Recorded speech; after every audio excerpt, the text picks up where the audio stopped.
থেকে বেশি নিজেকে গুরুত্ব দিন। আর যত বেশি আপনি নিজেকে গুরুত্ব দিতে পারবেন, তত বেশি দেখবেন এই পৃথিবীর মানুষজন আপনাকে গুরুত্ব দিচ্ছে। আর যত বেশি আপনি নিজেকে অবহেলা করতে শুরু করবেন, তত বেশি দেখবেন এই পৃথিবীর মানুষজন আপনার অসহায়ত্বের সুযোগ নেবে, আপনার দুর্বলতার সুযোগ নেবে। তাই কেন ভাবছেন যে আসলে আপনার দ্বারা কিছুই সম্ভব নয়? আপনার বয়স হয়ে গেছে, আপনি খুব অসহায়, আপনি খুব দুর্বল। স্ট্রং রাখুন নিজেকে, পজিটিভ চিন্তা করুন, ভালো ভালো চিন্তা করুন। ভাই, জীবনে দুঃখ থাকবে, আবার এই জীবনে সুখও থাকবে, সমস্যা আসবে। জীবনে সমস্যা এলে আমরা অনেকেই ভয় পেয়ে পালিয়ে যাই। না, সমস্যা এলে সাহসের সহিত সমস্যার মুখোমুখি হওয়ার চেষ্টা করবেন। তবেই দেখবেন ওই সমস্যাগুলো না আপনাকে দেখে ভয় পেয়ে পালাবে। সাহস থাকা দরকার ভাই, নিজেকে স্ট্রং রাখতে হবে, নিজেকে মোটিভেট করতে হবে, নিজেকে পাওয়ারফুল করে তুলুন।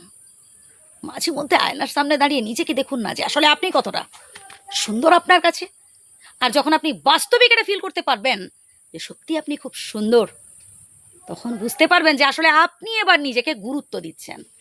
এবং প্রত্যেকেরই উচিত, আমাদের প্রত্যেকেরই উচিত নিজেদের গুরুত্ব দেওয়া, নিজেকে সব থেকে বেশি ভালোবাসা।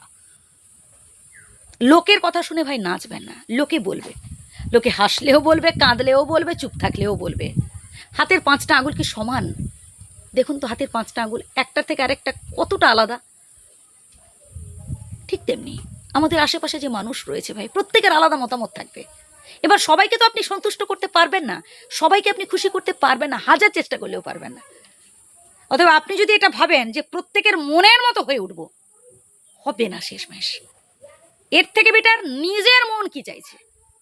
জীবনে কখনো অন্যায় কাজ করবেন না, কখনো খারাপ কাজ করবেন না, ভালো কাজ করুন। কারোর উপকার করতে না পারুন, ঠিক আছে, কিন্তু ক্ষতি করবেন না। ঢিল ওপরের দিকে ছুঁড়লে সেই ঢিল সর্বপ্রথম নিজের ওপরেই পড়ে। একদম বাস্তবটাই বলছি ভাই।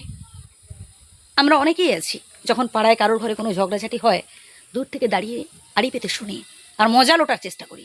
মনে মনে ভাবি ভালো হয়েছে, যেন একটা সিরিয়াল দেখছি বা সিনেমা দেখছি। এমনটা করবেন না ভাই। পারলে সে সমস্যার সমাধানের চেষ্টা করুন। যে মানুষটা বিপদে পড়েছে চোখের সামনে দেখবেন আর হাসবেন, ভুল করবেন তাহলে। কেউ বিপদে পড়লে না ছুটে যান, তাকে বিপদ থেকে বাঁচাবার চেষ্টা করুন আপনার সামর্থ্য অনুযায়ী। হ্যাঁ ভাই, বিধাতা আছেন, সে আপনি মানেন বা নাই মানেন, বিধাতা আছেন। আর বিধাতা একজন, তার বহু নাম। কেউ তাকে ঈশ্বর বলছেন, ভগবান বলছেন, কেউ আল্লাহ বলছেন, কেউ গড বলছেন, তার বহু নাম। বিধাতা আছেন, তার কাছে সঠিক বিচার হয়। তাই সৎ পথে চলতে হবে, আমাদের ন্যায় কাজ করতে হবে।